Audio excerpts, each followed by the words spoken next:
We're here.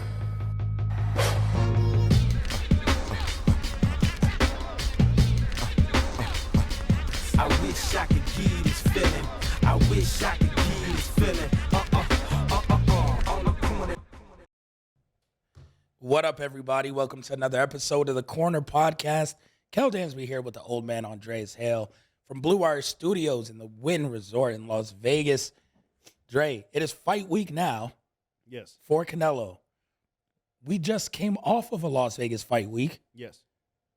Nate Diaz. So much going on. Still have pro wrestling talk later this week, right? We have to let the people know immediately, though. We ain't just taking shortcuts. We ain't lazy. Y'all are used to 3 shows a week. We had 3 shows for you last week.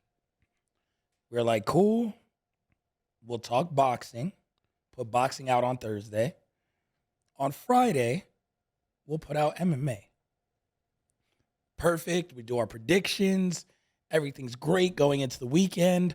All of you guys would be hype to hear what we have to say about Nate Diaz, his career, how he was going to get crushed by the Wolf.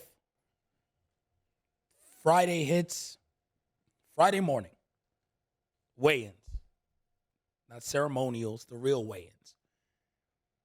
They hit. All the reports start coming out. You text me. Well, there goes our show.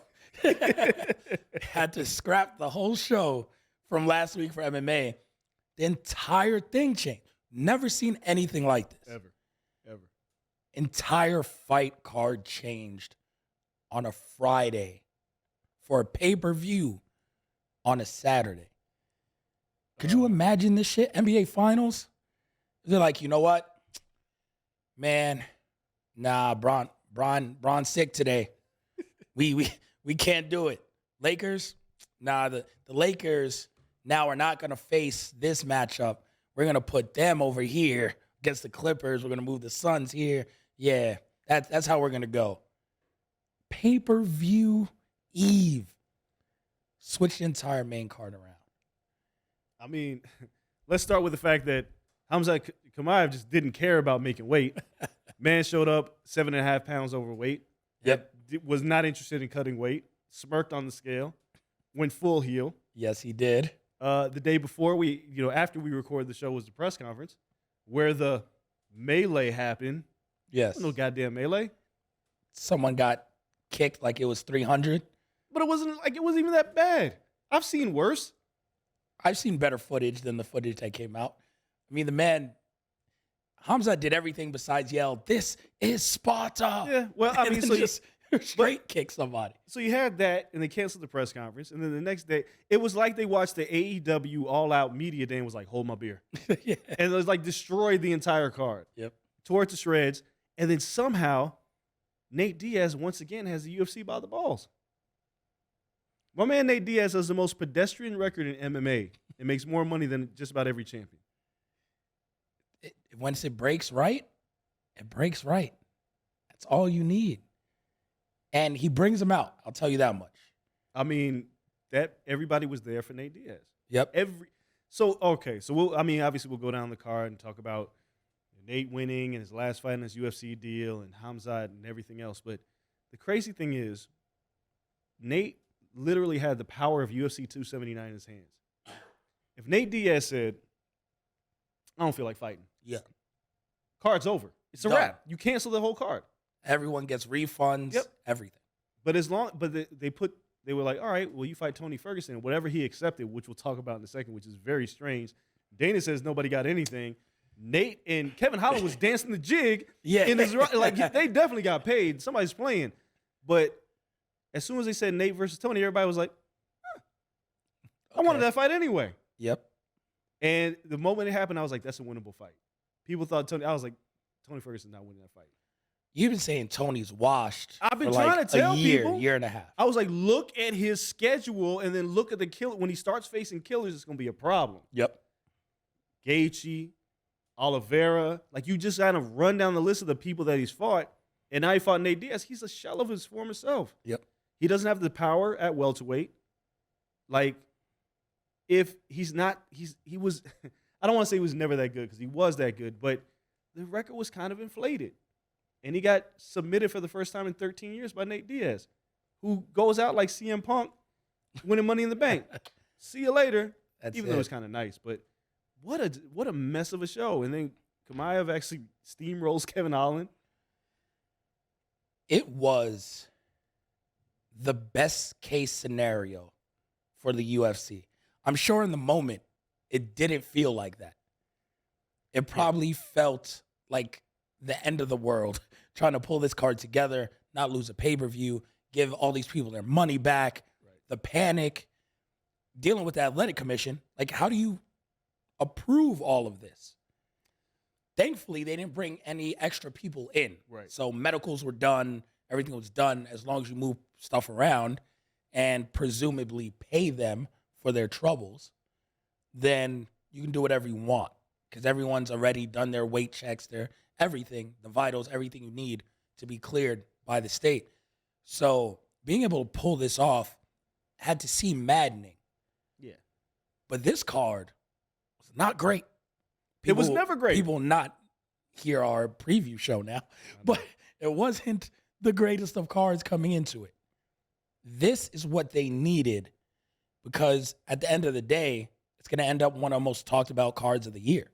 It's weird because it's like, so after the fight and the press conference, I went home and I woke up and I looked at everything again and I was like, yo, this is like the most inconsequential UFC pay-per-view in the history of UFC pay-per-views.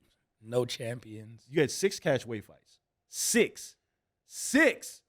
Nobody felt like making weight. No, like everybody was like, I don't care.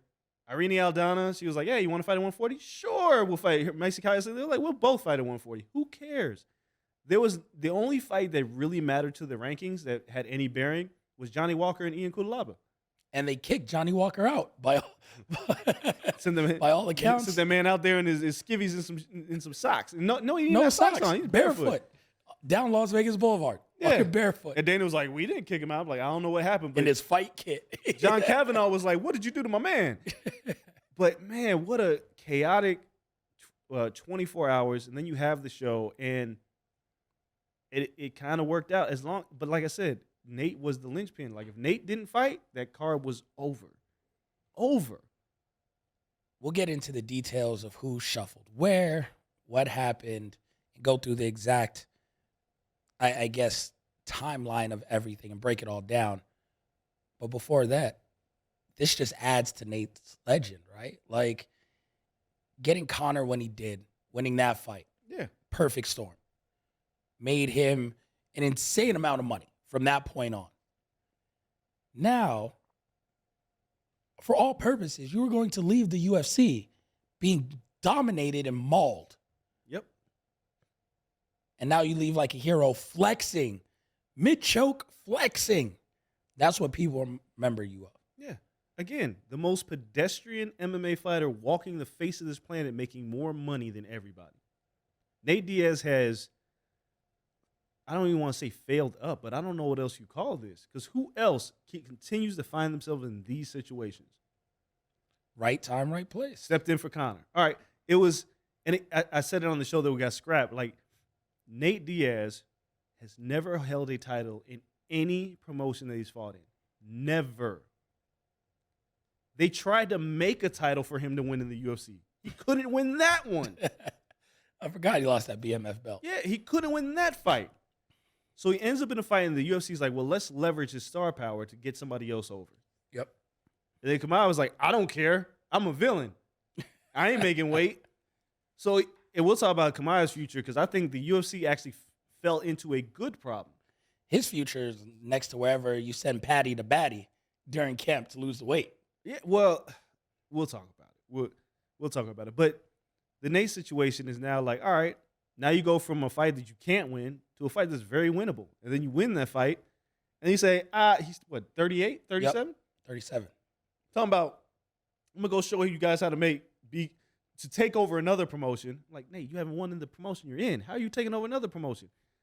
And then I'll come back. When do you come back, at 40?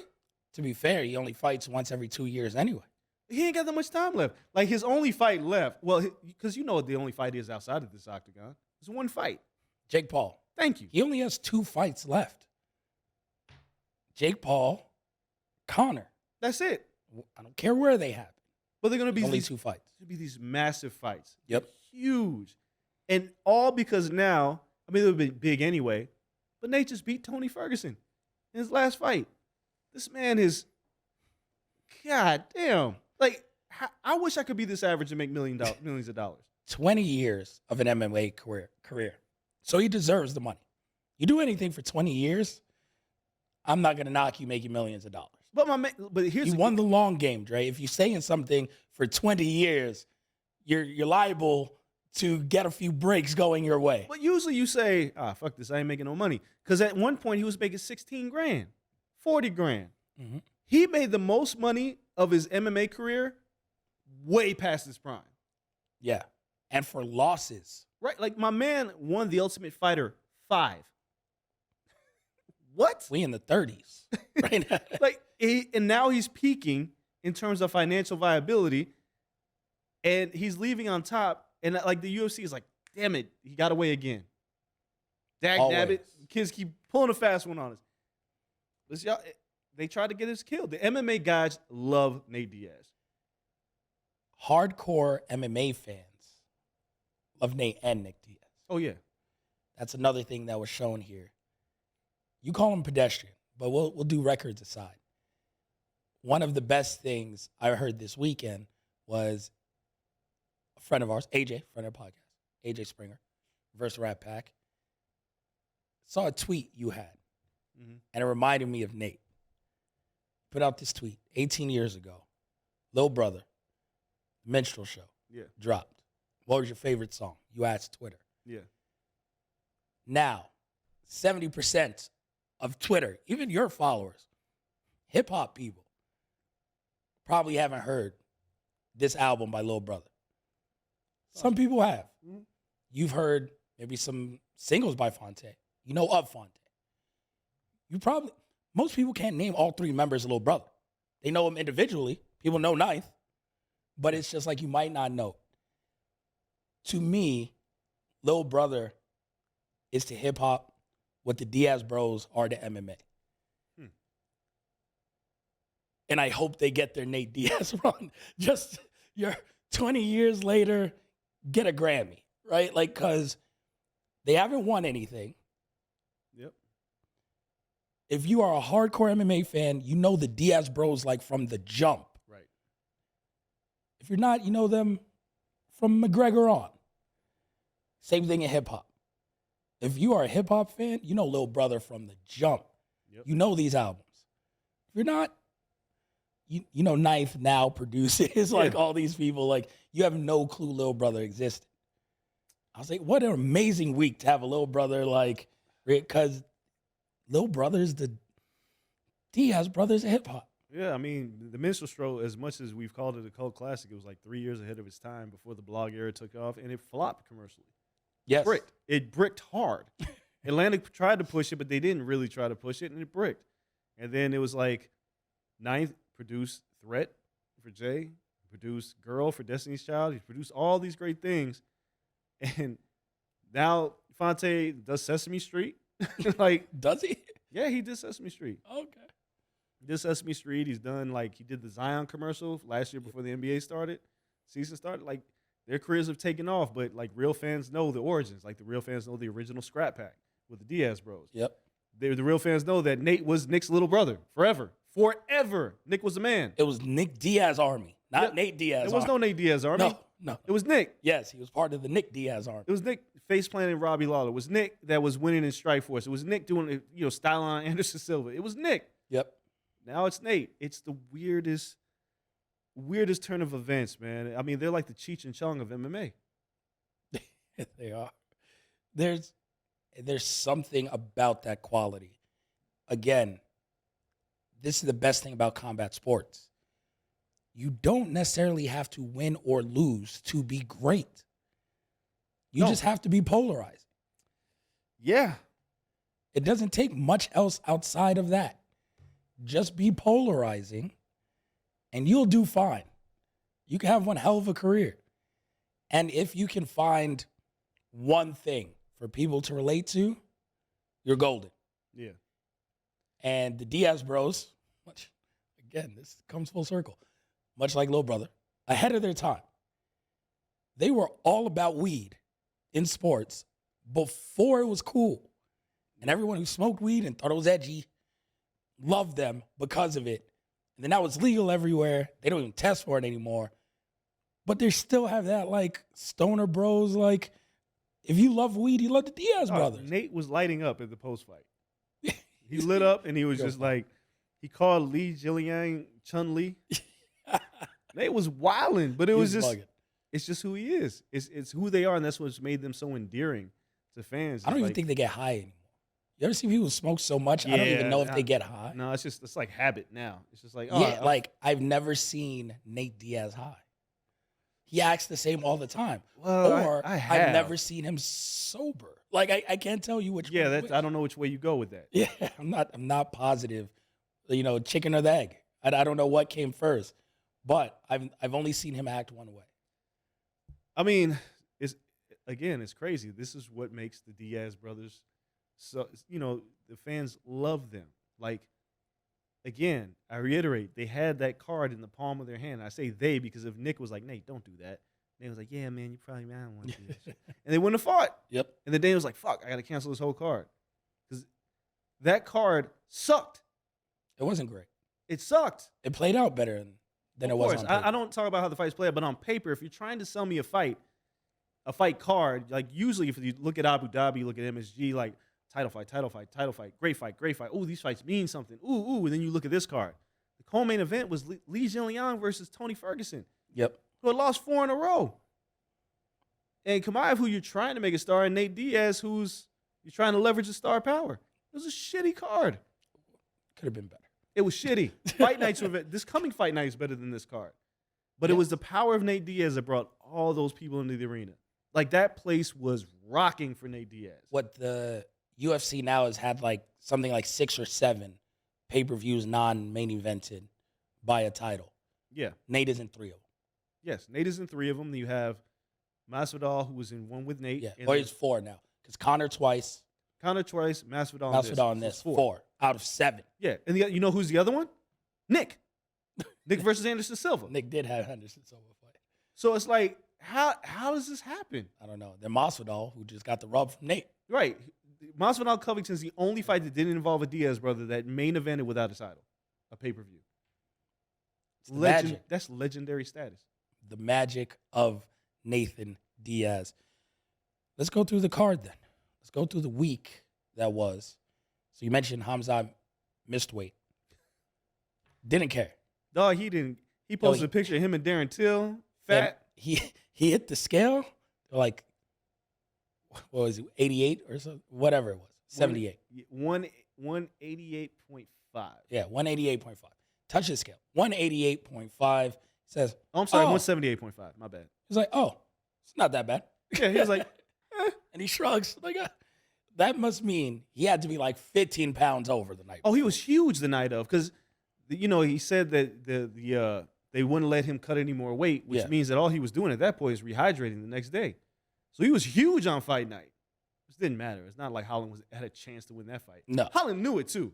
Holland was dancing, was like, I'm going to get my ass whooped, but I'm going to get paid for this. But, so here's the thing about Chimaev. It's like, Chimaev became this guy who was very endearing to MMA fans. We love him. Now he's like the biggest heel.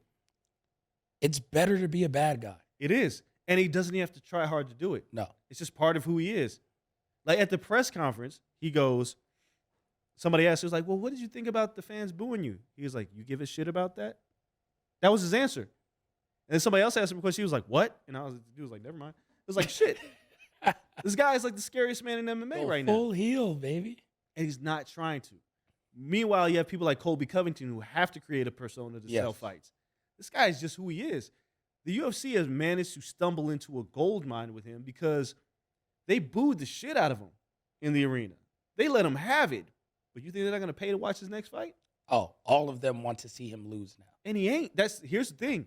He's not going to lose. Like, I tweeted that I want to see Covington and Chimaev, and I don't think Covington watched that fight. And I just tweeted it offhandedly, not thinking, who cares? It's just a fight. I think the thing is up to like 4,000 or 5,000 likes and people arguing in my mentions about this shit. And I'm like, y'all really want this fight? And people are like, yo, Colby Covington, and wash him. Da-da. And I'm like, but it just speaks to you how big that fight potentially can be. And they're two heels. But one's a real gangster and the other's not. But, I mean, he's a heel to you, maybe. Colby. Yeah. He's a baby face to quite a large population. The day that fight happens, wherever it is, which I would assume it'll be in Vegas. Sure. Maybe a co-main event. If he wants to fight in December, maybe. He's going to have the USA chance. Colby's going to finally have USA chance, all for him. Yep. If there was one thing that the crowd at UFC 279 agreed upon, is that we hate Khamzat Chimaev. That's the only thing they agreed upon. These idiots, look, MMA fans, y'all stupid. They were chanting USA. They were chanting Mexico.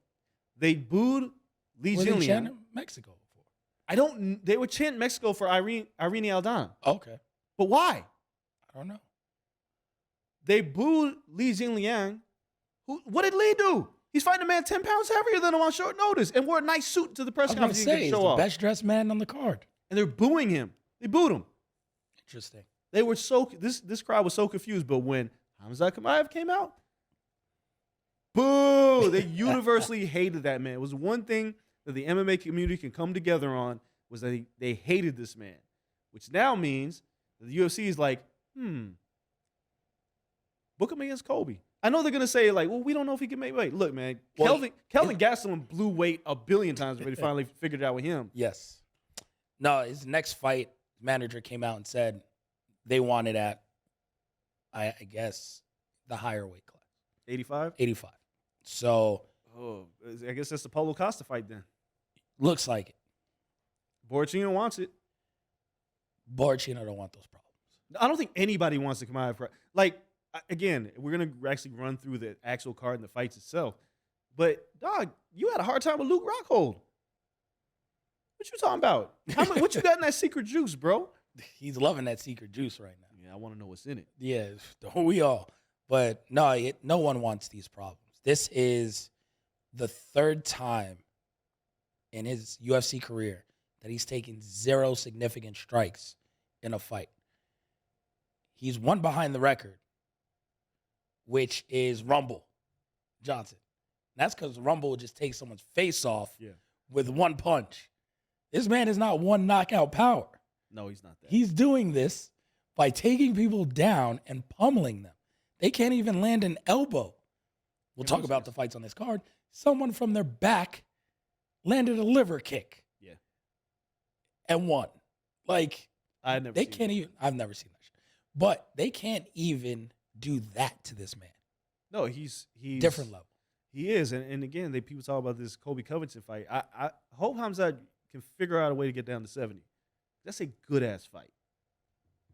Colby Covington has a gas tank. He can go 5 rounds. He's a fantastic wrestler. As much as he's a shithead, the dude can fight. He just needs a reset. Yeah, but, him versus Khamzat, it's a big fight. I'd rather see – I just don't know if Khamzat can make 70 anymore, if they're going to go to 85. He don't care, because he'll miss weight again and not care. What you going to do to me? Fuck you. That's Khamzat's whole mentality. Take everybody, kill every – man says kill everyone, fuck you in the ass. Like, what are you talking about? Fam. He sounds like an 80s villain in like all the 80s trash movies. talk, different level. Yo, he's got like he's got like 80s terrorist, foreigner vibes to him. Oh, and I maintain this. This is the best trash talk you can have in combat sports, is when someone really just learned English. Oh, yeah. And they just throw like every curse word together in places they don't even fit. That's the dopest shit ever. He kept saying, I fuck you in the ass. Like, Khamzat, what? That's like Canelo when he first learned motherfucker. He just threw it around. But then he slapped Caleb Plant for it. He's like, hey, don't call me Canelo, what the fuck? But this is the beauty of English not being your first language, because everything sounds worse, because for whatever reason, I guess we do it too. We just learn the curse words. That's it. We just throw them in when there. People try to speak Spanish, first thing they learn are the curse words. Well, yeah. Every time. It's natural. Yeah, so it's like the exact opposite. I love it. I love it. I'm so glad he's a heel. Going through the fights themselves, we had, man, I'm trying to get it right and not the wrong order.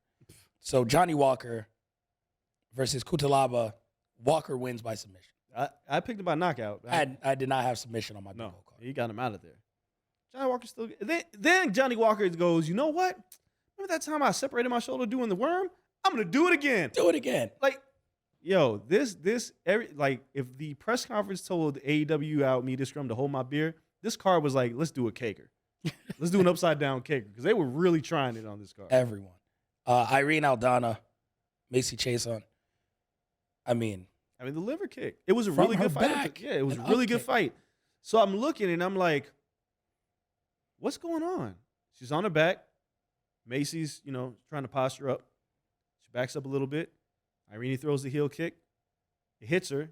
It kind of goes down. The first thing I thought was like, oh, she hurt her. She blew her knee out the way she fell. Then I saw the replay and I was like, oh my God, she kicked her with her heel right in her liver. Like her liver was like, how did you find me? shut everything down. Shut her completely down. It was a wrap. But it was a catchweight fight. So what does it mean? I'd rather get punched in the face Oh, yeah, I don't want my body shut down like that. than getting hit Yeah. anywhere, kidney, liver, I don't want like just writhing in pain. that. Yeah, I don't want that. No, I can't do it. No, I'd rather get knocked out cold. yeah. And she took it and her body froze. She had nothing. And Irene Aldana, she's still ranked number 4 in the bantamweight division. She's good. She lost to Holly Holm a few fights ago, but that's why I said this card was like so inconsequential in the grand scheme of things. But it's a highlight kick knockout. Good for you. 2 finishes to open the card. Then Daniel Rodriguez, Li Jinliang. I would have gave it to Lee just for the fashion sense. Yeah, I thought the Leech. It was close enough. I thought the Leech won. I mean, he was fighting a man 10 pounds heavier. Daniel Rodriguez even kind of was like, I don't know if I won this fight, Yeah. but it is what it is. Like, the fans booed Lee, whatever. They don't even need to run it back. They shouldn't even count it on his record. How about that? It shouldn't. It's not even in his weight class. He's obviously not losing a ranking or anything because of it. It was like it's a mulligan. Yeah, it's whatever.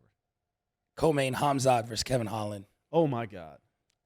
So Destruction. to add to the heel mystique of Khamzat, Kevin Holland comes out and has his glove up for reasons I have no idea why.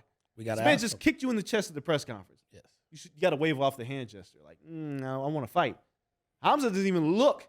Shoots immediately. Crowd is like, fuck this guy. No touching gloves. Nothing. And then he No, just, you should. We were just talking. right. Like we got beef. But in the grand scheme of things, to be a heel, like this only elevates the heel persona. Like, what an asshole. Yeah. And then he just takes him down and just swallows him up. Holland never had a chance in this fight. Never. No. People were like, man, even I said, I was like, I'd like to see Kevin Holland win this fight. But I was like, come on, let's be real. I'm just a savage. Holland got a check. Got brutalized. Submitted. He had no chance. It is what it is. Get your check, boy. Main event: Nate versus Tony. My highlight here is that the fight, it goes into the 4th round, right? The ref, and there's a photo of this on ESPN MMA, and it was like the dopest thing to me.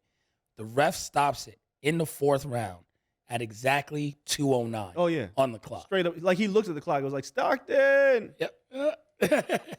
Lands the choke. Everything he does is Stockton. We get the classic Nate submission, flex. We got a couple slaps. First round, we got the slap in the point, which now, by the way, if anyone ever disrespects me, and if you ever hear of me putting hands on somebody and they say they didn't get slapped, you know it's not the truth. Because that's it. At this point, I'm too grown. I got too good of a job to punch people and to fight. But Nate taught me well. I'll give someone one slap at a point and just walk away. Yeah, that's the one that goes viral. Doesn't matter what happens after the fight after that. It's That's the slap it. in the point. No one's even going to fight me after that. Once you get slapped once at point, that's it. So this fight was interesting for a number of reasons. Because it got really weird in the 3rd round when they both kept turning their back on each other. Yeah, Nate was taking breaks. But there was a point in the fight where I was like, does Tony care if he wins? Because he was trying some wild spinny shit, and as he couldn't hit. He couldn't land anything except for leg kicks. It's the only thing that worked. One judge had a 2-1 for Ferguson. I was like, I'm glad this didn't go to the scorecards. But Tony would land leg kicks. Nate would start landing jabs. And by the 3rd round, he started opening it up, landing combinations. Yep. And I was like, this is bad for Tony. But I was like, well, at least he's landing the leg kick. Maybe he's got a chance to go the distance. His corner told him to shoot. And in my head, I was like, Nate's really good off his back. He's got an active guard. He's a great grappler. Like, what is Tony going to do here? He damn sure ain't better than Nate on the ground. No, I mean, Tony's fantastic at scrambles. Yeah. He's got his good grappling, but Good amount of submissions. I'm not sure if he's. I just don't the logic of shooting on his strong side, where Nate's like, "Oh my God, what a gift!" Yep. You put your head and neck right by my arm. Thank you. Sinks in the guillotine, and I remember, I don't know who I was sitting next to. I was like, "He gonna submit this motherfucker." Tony Ferguson has not been submitted in an MMA fight in 13 years, and it was like his third MMA fight. He got submitted by Nate Diaz. It's a real gangster, bro. Real gangsters come from California. Bruh. And then Tony loses, just like, bah, whatever. And he's like, hey, and, at the post fight, he's like, yeah, I'll train at Nate's camp. At a certain point, I think that Tony just checked out. Fam, like, at this, yeah. Winning is a built habit. Losing becomes a habit as well. So you just take losses easier and easier, and then you stop expecting to win. If he does win going forward, it's like, yay, I won. He doesn't expect to win going into any fight anymore. It's a wild thing. So what do you do with Tony Ferguson? He's lost 5 in a row. Well, you got to give him the chance to put his gloves down. You don't want to get him killed. He's a welterweight now. He got to drop back down. I mean, nothing's going to work. He's in the weird Anthony Pettis place. Where Fam, he's on the same exact Cowboy Cerrone trajectory. Yeah, but Cowboy would lose a few. Like, Tony Ferguson had the longest winning streak, lightweight division history, and then just kind of fell off the table. So now you go up to welterweight, and it's like, I don't even know what to do with you anymore. I don't even know who's young enough to, like, just hand him that L and send him on. I mean, somebody's going to beat his ass. Somebody, yeah. He ain't done fighting, but he got one more. One more and the gloves are done. 5 in a row. 5 in a row. Yeah, he's leaving the gloves in the octagon next fight. I don't know if he was talking about going to Harvard Business School. I was like, what is he talking about at the post fight? I was like, he got that type of paper? I don't know what taking out a Pell Grant? I don't believe him. I don't believe the man. They got UFC scholarships? So I want to get to this point. Dana White says they all have contracts. I didn't give anybody a bump in pay. They all have contracts. Nate Diaz said, I got so much money I can't even count it all. Who's lying? Dana's lying. Of course he's lying. Nate ain't fighting for what he said he was going to fight for. Hell, you think there's no way if any manager worth their salt in managing a fighter would not take a fight on 24 hours notice without a bump in pay. At all. Like, fuck a contract. My contract's broken. I'm not even fighting the guy I'm supposed to fight. The thing that makes Conor McGregor made a lot of sense for once on social media, even though it was pot calling kettle black. Conor McGregor said Khamzat Chimaev should not fight. He should be taken off of this card. He was absolutely right. Yeah. Any other sport, any combat sport does that. Yeah, you take him off. Because the problem that the UFC doesn't realize, because they think they're going to leverage this, they're going to run to another counter situation. Khamzat's going to just get bigger and bigger. And now you let him fight. You do whatever he wants. Yeah, now he's just going to be like, I don't care. Do I have to make weight? No, find me another opponent. I'll fight 2 people tonight. He'd win. He probably would, but you have to punish him. He missed by 7.5 pounds. Didn't even try. It's ugly. So everybody got a bump in pay. Maybe not Khamzat. Maybe No. But he got his fight purse probably still. Yeah. Khamzat did not get a bump in pay. Had no fight bonus. I wonder how much Nate Diaz walked away with. The funniest quote from him was, I went and I told them, you have to pay me more than all these other champions here are making. And they were like, we already do. Yep. He was like, well, goddamn. So I want more than that. Like, that's when Nate is like, I dead serious. Like, yeah. Like, they put big money on that. They had to. He saved the card. It was his card to save. Yeah. There's no card without him. But so he was already probably getting pay-per-view points. He's getting all these other things, and then you got to put down more guaranteed dough. It's not like they don't have it. They're robbing everybody else. So it's like they got more than enough money, and then they look at the situation, and the UFC likes the image of like another consecutive sellout. Like, he helped them. Yeah, and they were like, yo, we'll give refunds to anyone who wants it. No, as long as Nate's fighting. As long as Nate was on there. And it just worked out that it was Tony Ferguson. Yep. Because Tony Ferguson's a fan favorite. So people are like, all right, I want to see this fight. So now if you're Nate, you look at the Jake Paul fight immediately. It has to be next. Because you don't come back to the UFC right away. You let that simmer. Here's what, like, if Nate comes back to the UFC, what does that negotiation look like? Let's just say It Nate, ain't getting done for a year. because I don't think Nate beats Jake Paul in a boxing match. No, So you come back a loser. sure. But it's Nate. He don't care. No. I want more money. Do you pay him more money? Yeah, because he'll come back with whatever pay-per-views he sold over there and blah, blah, blah. You pay him the same money. If he comes back to fight Conor, yeah, you pay him more. Exponential. Do you lock him in for a long-term deal? No. He's 38 years old. Well, here's what I'm saying, dude. What do you do? A 3-fight deal? Like, what do you do? Because there's Jake. Giving you one fight. But that's what, other than Conor, there's nothing else there for back him. and box. Right. Like, you give me one, and then if you want to go box Logan, or you want to go box KSI, Box Anderson. or box, do whatever you want. We're on a one fight by one fight deal after this. Like, I can't see any justification in paying him for anything outside of a Conor fight. No. Because I feel like they're stuck in that same loop with Jorge, where it's like you give him a multi-fight deal at big money. He lost. Now it's like, what?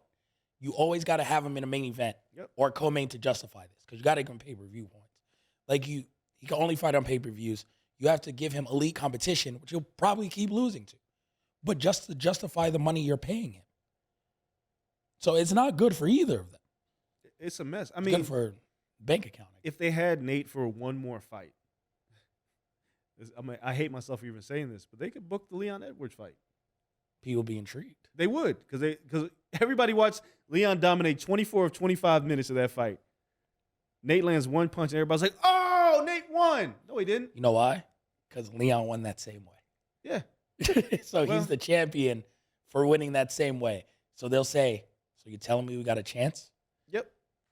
That's all they need. But they could book that fight immediately. Unfortunately, I don't think Leon will have that title very long. No. So you run out of rope with that. So it's like you have the Conor fight, but God knows what when is Conor coming back? And for what? Conor looked like he 190 pounds right So I'm saying, like, what are you doing? Like, you told me Conor was coming back last year. now. Listen, bro, we don't bring that up on this show. My man ain't coming back. We don't bring that up. I don't know if we see him again. He's training on a Lamborghini yacht. Why are you coming back to get punched in the face? It's a lot harder to get up and run when you wear He should sleeveless fight Jake Paul. He should. He's that big. Yeah. He'll be small, though. He'd be like 5'7". But Can you punch? I just... If he gets knocked out by Jake Paul, that'd be something. Yeah, Now it Jake would. Paul's a made man. Yeah. Did you see Jake Paul when he said, he's like, everybody's ducking me. Tommy Fury, KSI. I was like, really, Jake? KSI's ducking you? Is that the name you bring up right now? There's only so many people, man. Yeah, but gotta punch nobody in his wants weight to fight class. me. It's like, all right, Jake. You wanna call out Canelo again. Yeah, don't do that. So now the future is looking rich for Nate Diaz in terms of pocket money and options, but those options go away quick, Yeah, you So- gotta capitalize fast. quick, fast. So if Jake Paul loses to Anderson Silva, you still make the Nate Diaz fight. It doesn't 100%. matter. What do you do with Anderson? What does Anderson do? If Anderson beats Jake Paul, it's like, what do you do with him? He's 48 years old. You do Right. nothing. He's got to fight somebody in his mind, but it's like, Fight Tyson. That's the only thing. And I think Tyson has health issues, so get better, Mike. But like that would be my only. I don't know. There's nowhere else to go. what a mess. I mean, it's a Roy good- Jones. What is Roy Jones? I mean, you can finally do that dream fight, but yeah, I think Anderson washes Roy now. No, of course. Like, Beats the damn. bra- if he beats Jake Paul, he's beating the brakes off of Roy Jones. It's such a weird place because the UFC, you have 2 more pay-per-views coming up. They're really big. But, I mean, now that they hide behind the paywall, we don't know exactly what the numbers do. I really wonder how big this pay-per-view was for him. This one, Yeah. it was pretty good. I can imagine it was big, but like compared, Pretty good. did it do better than Kamaru and Leon? Yes. This was pretty good. It did better than Kamaru and Leon. It's pretty good. On paper, it should have been worse. On paper, it was shit. But what it teaches you, and what it teaches the UFC in this weird roundabout way, is like the boxing model actually works. Yeah, star power trump belts every time. Yeah, and it's like you don't. I hate to say this because I hate being there for the nonsense, but you don't have to stack undercards. You really don't. Like I Two love fights. a stack. I love a Two stacked fights. undercard. Don't get me Yeah. wrong. Deontay Wilder's fighting Robert Helenius, and on the co-main event is Anthony Durrell and Caleb Plant. I Yeah. love that. We have Bam this weekend on the Canelo card. Yeah, I love it. But Nate Diaz, they literally just put whatever they wanted. They was like, who's left? Like, who didn't Abu Dhabi and New York didn't want? And Khamzat will fight again in Abu Dhabi if we need it. Yeah, it was like, I'll fight you here. But you looked at that card, it was crap. It was a pay-per-view. It's going to be interesting, man. Interesting to see how that goes. Let's hit our quick break. Come back. We have a guest, and then we'll give our predictions for this weekend's UFC card. So, still more MMA to come. You guys don't go anywhere. Be right back after this. What's up, everybody? Welcome back. Quick break. We promised you guys a guest fighting this weekend. UFC co-main event. Chidi Njokuani in the building. One of the best last names in MMA. Shout out Chidi. First and foremost, are you Nigerian? Yeah. I'm Nigerian. But I was born in Dallas, though. Yeah, my brother. You Nigerian too? No, listen, I try to be honorary. No, I grew up in New York, tons of Nigerian friends and fam around my way. Okay. So love the food, love the culture. Shout out to a ton of my boys. The food, fire. Friend of the pod. Oh, the food's incredible. Yeah, it is. Incredible. We got no Nigerian restaurants in Vegas, and I get upset all the time. It's a shame, man. It's a shame. I think there might be one somewhere. Yeah, I got to look into this. I'm being deprived. I shouldn't be talking about food, though, with you during fight week. How are you feeling coming into this fight? How is the weight cut?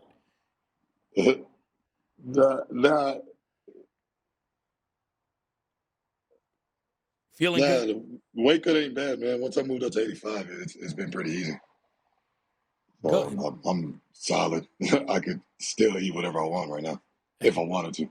So when you see something that like happened last week with Khamzat Chimaev just stepping on the scales like 8 pounds over, what do you think about when you see that? Does that give you like flashbacks? Like, yo, I was at 170 doing this, like hungry as hell. I was thinking the same thing. Flashbacks is the exact word to use, man. Hell yeah. Do you see that? Terrible. Just be like, yo, move up. Like, it's so much better. Just move up. Yeah, it's a lot easier. Life's a lot easier this way, bro. I'm smiling right now. Shit, normally I'm dying.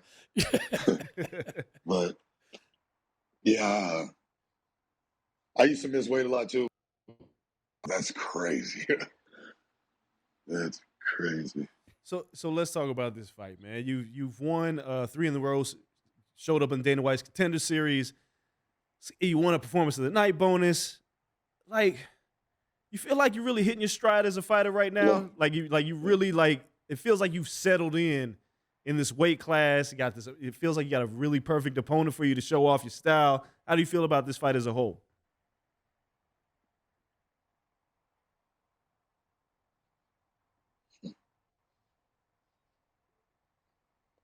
I feel pretty good about the fight. Like, yeah, he's a tough opponent. He's big. He's strong. He looks like he might hit hard. Good jiu-jitsu, but I don't think it's anything that I haven't faced yet in the past. You know, I feel good about my skills going up against his. Not that he's somebody to take lightly, but I do feel real confident going into this fight. When you're coming off of, again, success, coming into the UFC, success, is there bigger pressure on you going into a fight like this to not only win, but make sure you win in a grand fashion, right? Like, we always see people want to highlight knockout, put their name on the map. Do you go into fights with that pressure? Like, yo, I'm confident I'm going to win this, but I really got to show out to do something special and to stand out. Yeah. It's like I'm the striker, so that's always that type of pressure. I got to go out there and do something crazy and knock this dude out and whatever. But I train hard enough to where I'm cool with having 3-round fights or 5-round fights. It doesn't matter what it is. But I'm not necessarily going out there looking for the knockout, but I do feel like that little bit of added pressure, like, you got to do something, man. You got to kick this dude in the head or something. Hey, ain't nothing wrong with kicking people in the head. I want to go back a little bit, man, because like you're obviously your brother was a fighter, and I read that you took you started kickbox a little bit and Muay Thai, and then you started skateboarding, and then you had to come back. Like, what happened? Because usually when a family member does something, we look at that family member like, I don't want to do the shit you're doing. I want to do my own shit. And then you end up coming back to that shit that you were actually really good at. Like, how's your journey going from skateboarding and back into fighting? I think that's what it was. I was just really good at it. But early on in life, I was a kid, and not that I was forced to do Muay Thai, but it was just something that I couldn't just get away from doing. My brother was paying for my membership, so he was like, "You better show up to the gym." Yeah, you don't want those problems. Right. So, but once I got to the point where I was able to make my own decisions, I kind of took a break from it, tried to play basketball and skateboarded with my friends and all that shit. But at the end of the day, I was really good at fighting. I don't like doing shit else, so I'm like, I might as well just try and pursue this shit. So, here I am. With your brother, has there ever been a time? Because we have siblings, we got cousins, we got all this. Every now and then, either you got to throw the hands, or growing up, there was a lot of slap boxing, right? Like, somebody always got to test you in some way. Is there ever a time when you had to tell your brother, like, yo, I know you my brother, my big brother, but like, don't make me put the hands on you. Like, do you ever get to that point of confidence where you're like, yo, I could beat you up? It's funny. I'm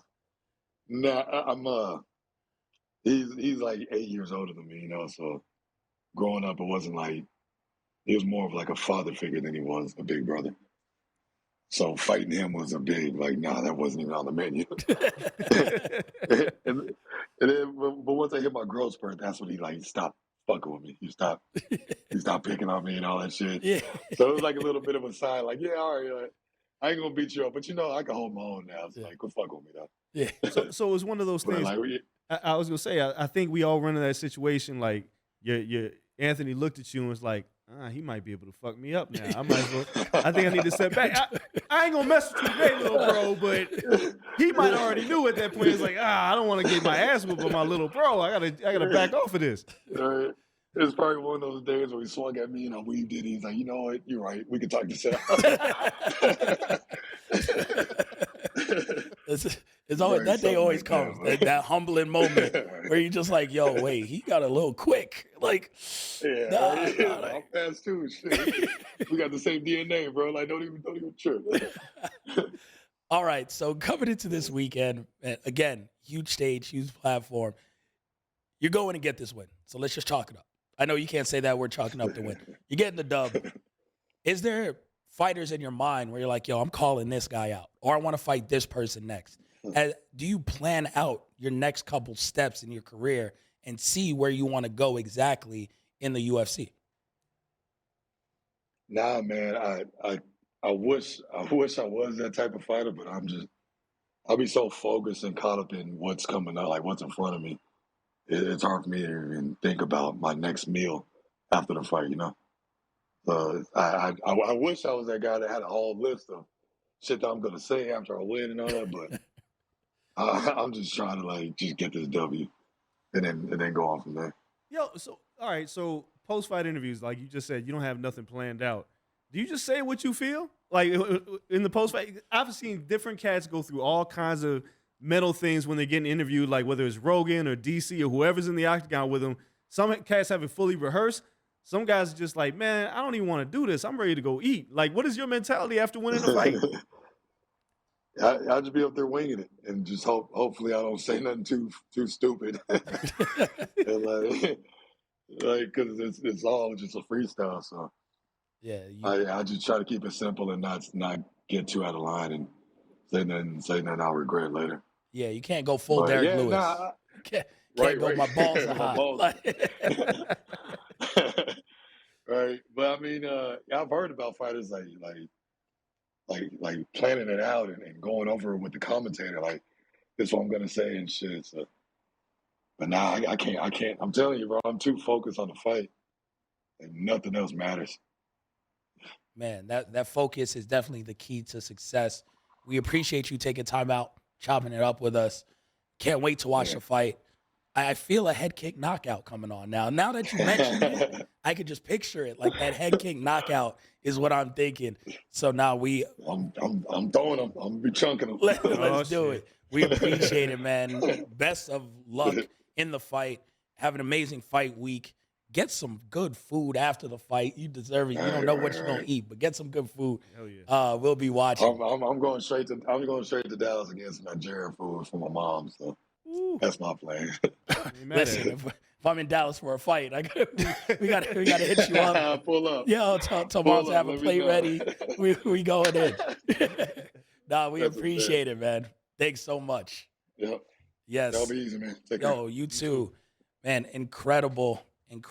Like we tell you, great having UFC guests on all the time, especially fight week. Man, Chidi's about to go do his thing. He's so relaxed, so calm, so ready. And like he said in the beginning of that, like when you don't got to worry about a horrible weight cut, when you're not miserable during fight week, when you're out here smiling, when you can joke, when you can talk openly about your fight, that just gives me so much more confidence in a fighter. Yeah, I mean, that's what Chimaev did. Yeah. Except he just didn't make weight. That's why he was so relaxed, because he was like, I don't care about making this He's weight. like, I feel good. Yeah. I feel good. Y'all mad. Yeah. I ain't mad. Look, I'm still fighting. I'm happy. Winner. I'm hydrated. Y'all out here mad and angry. So let's give our picks real quick for this card before we got to get out of here. Tanner Bosser versus Rodrigo Fierro. First fight. Picking Rodrigo here. And no real particular reason why. I think this actually be a pretty good fight. I'm just not necessarily sure. It's opening fight on the card. It's funny because I'm going to be trying to watch this card while at the Canelo fight. Oh, we will. I mean, maybe. Because you look at it and it's like, man, this is a really good undercard. So do I want to really turn away from that? Well, that's the hard part. But I always watch because I have to do rankings and whatnot. But yeah, I'm picking Rodrigo here. I think